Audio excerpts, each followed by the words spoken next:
নবদুর্গার ষষ্ঠ রূপ হল দেবী কাত্যায়নী। তিনি নবরাত্রির ষষ্ঠ দিনে পূজিতা হন।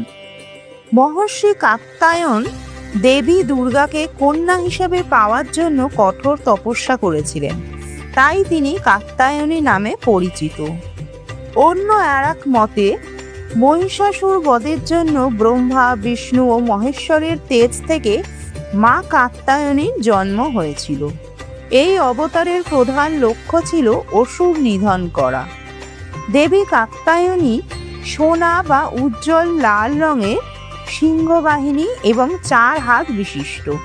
তার এক হাতে তরবারি ও অন্য হাতে পদ্মফুল থাকে এবং বাকি 2 হাত অভয় মুদ্রা ও বরদা মুদ্রায় থাকে।